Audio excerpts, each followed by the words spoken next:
అనేటువంటి భ్రమలు మీకేమన్నా ఉంటే తొలగించుకోరు. అవి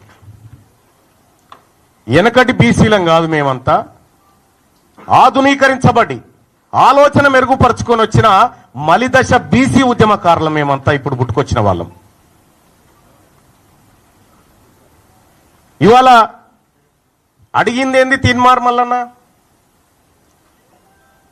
తీన్మార్ మల్లన్న అడిగింది కులగణన తప్పు, మీరు ఈ ప్రభుత్వం చేసినటువంటి కులగణన చిత్తు కాగితంతో సమానం, ఇది ఎందుకు పనికిరాదు, ఇది బీసీలను ప్రజలను మోసం చేస్తున్నటువంటి నివేదిక అని చెప్పి తగలబెట్టడం జరిగింది. నిజంగా తగలబెట్టడమే తప్పైతే, బీసీల మంచిని కోరి బీసీలకు న్యాయం జరగాలని కోరి తగలబెట్టడం తప్పైతే ఆ తప్పును ఇంకా 1000 సార్లు చేస్తా. కానీ ఇవాళ మీరే చెప్పిరు, భారతదేశానికి ఆదర్శవంతమైనటువంటి కులగణన మనం చేయబోతా ఉన్నాం, ఇది నా జన్మ సార్థకం అనేటువంటి డైలాగులు పెద్దగా కొట్టిరు. నేను కూడా చెప్పిన, కులగణన చేసే క్రమంలో ముఖ్యమంత్రి గారికి నేను కూడా సూచన చేసిన.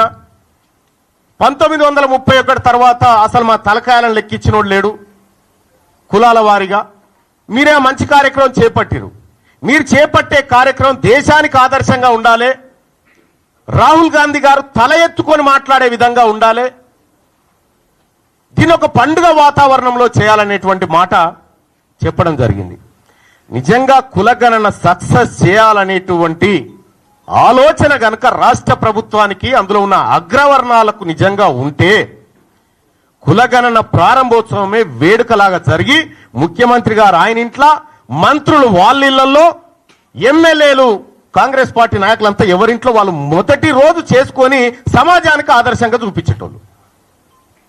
గతంలో 2014లో కేసీఆర్ గారు సర్వే చేసినప్పుడు దుబాయ్, బొంబాయి ఎక్కడున్నాడు గురుకొచ్చిండు, అంత పకడ్బందీ ప్రచారం చేసిరు.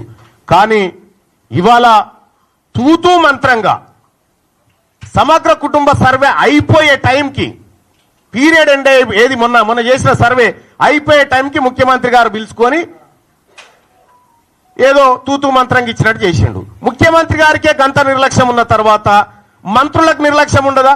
కింద క్యాడర్కు నిర్లక్ష్యం ఉండదా? పోనీ చేసిండ్రేదో మీరే చెప్తిరి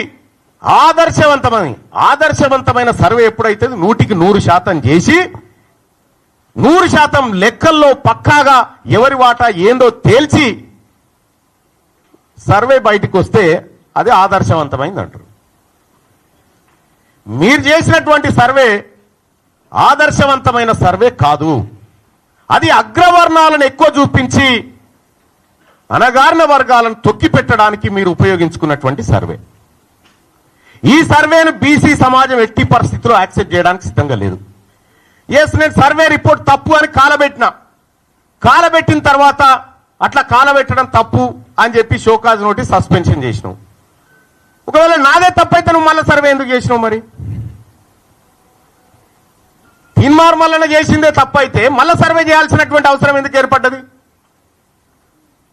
ఇక్కడ సర్వేలో కూడా క్లియర్గా ఫస్ట్ ఏం చెప్పినాం మనం, 3,54,000 ఇండ్లు ఇంకా సర్వే చేయలే, 16 లక్షల మందిని చేయాల్సి ఉంది అనేటువంటి మాట చెప్పినాం. వాళ్ళు ఎందుకు చేయలేదంటే అయిష్టంగా ఉన్నారు అనే మాట చెప్పినాం. అయిష్టంగా ఉన్నోని దగ్గరికి మళ్ళీ మన ఎమ్యూనరేటర్ని పంపన్నా, లేకపోతే అయిష్టంగా ఉన్నోడే మళ్ళీ మన దగ్గర రావన్నా? నేను ఒకటి అడగదలుచుకున్నా, ఇక్కడ 3,54,000 ఇండ్లను మనం ఇంకా సర్వేలో పాల్గొనలేదని చెప్పినాం, 16 లక్షల మంది అని చెప్పినాం. ఈ 16 లక్షల మంది అన్న సంగతి మీకు ఎట్లా తెలిసింది?